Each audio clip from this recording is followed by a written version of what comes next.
दोस्तों, क्या आपने कभी गौर किया है कि आपकी हर सुबह एक ही चीज से शुरू होती है? आंख खुलते ही दिमाग में बस एक ही ख्याल आता है, पहले चाय। लेकिन क्या आपने कभी रुककर यह सोचा है कि जिस चाय के बिना आपका दिन शुरू ही नहीं होता, वो आपके शरीर के अंदर असल में क्या कर रही है? क्या ये सिर्फ एक आदत है या फिर एक ऐसी चीज जो धीरे धीरे आपके दिमाग को कंट्रोल कर रही है? और सबसे बड़ा सवाल, ये चाय आखिर शुरू कहां से हुई? फैक्ट्री में बनती कैसे है? और क्या सच में ये हमारे लिए उतनी ही सेफ है जितनी हम समझते हैं? आज की इस वीडियो में हम चाय के पीछे छुपा पूरा सच जानेंगे, इतिहास से लेकर फैक्ट्री तक और आपके शरीर पर इसके असर तक।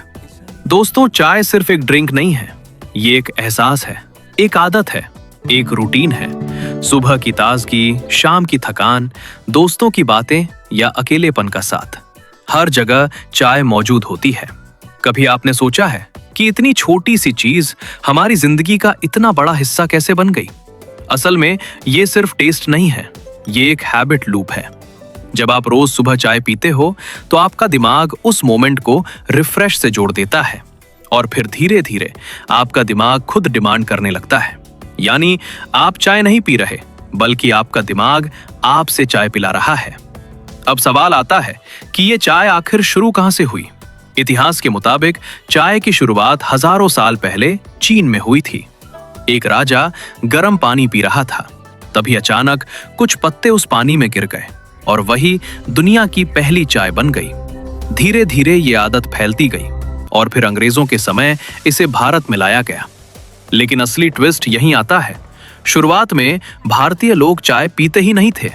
तब कंपनियों ने लोगों को फ्री में चाय पिलानी शुरू की, स्टेशन पर, ऑफिस में, हर जगह। और धीरे धीरे लोगों की आदत बन गई। यानी जो चीज आज आपको नेचुरल लगती है, वो एक्चुअली एक डिजाइन्ड हैबिट है। अब बात करते हैं कि ये चाय बनती कैसे है। चाय की शुरुआत होती है हरे भरे बागानों से, जहां टी लीव्स को हाथों से तोड़ा जाता है। फिर इन्हें फैक्ट्री में लाया जाता है, जहां सबसे पहले इन पत्तों को सुखाया जाता है।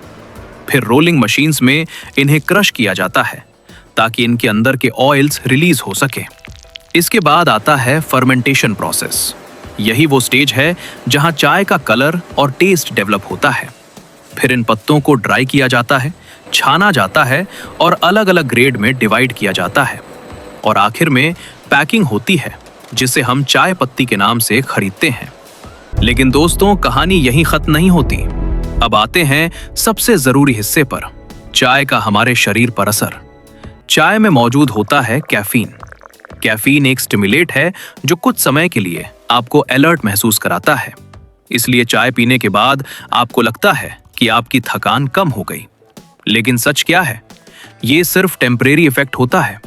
कुछ समय बाद आपका शरीर फिर से वही फील करने लगता है और फिर आपको एक और कप की जरूरत पड़ती है। यानी ये एक साइकिल है। और अगर इसमें शुगर ऐड हो जाए तो मामला और सीरियस हो जाता है। बार बार शुगर प्लस कैफीन आपके शरीर को धीरे धीरे इसकी आदत डाल देते हैं। ज्यादा चाय के नुकसान: नींद पर असर, एसिडिटी, डाइजेशन इश्यूज, डिपेंडेंसी। लेकिन इसका मतलब ये नहीं कि चाय पूरी तरह खराब है। असल बात है क्वांटिटी और अवेयरनेस। अब समझते हैं सबसे हिडन पार्ट, क्यों हम चाय के आदी हो जाते हैं। ये सिर्फ टेस्ट नहीं है, ये है साइकोलॉजी। मॉर्निंग ट्रिगर चाय, ब्रेक टाइम चाय, स्ट्रेस चाय। हर सिचुएशन में दिमाग ऑटोमेटिकली चाय को एसोसिएट कर लेता है और यही हैबिट लूप बन जाता है। यानी आप कंट्रोल में नहीं हो, आपकी हैबिट कंट्रोल में है। तो क्या हमें चाय छोड़ देनी चाहिए? नहीं। सच ये है, हर चीज बुरी नहीं होती, लेकिन हर चीज का ओवर यूज खतरनाक हो सकता है। अगर आप दिन में 1 से 2 कप चाय पीते हैं तो ये ठीक है। लेकिन अगर हर 2 से 3 घंटे में चाय चाहिए तो ये सिग्नल है कि आपका शरीर नहीं, आपकी आदत डिसाइड कर रही है।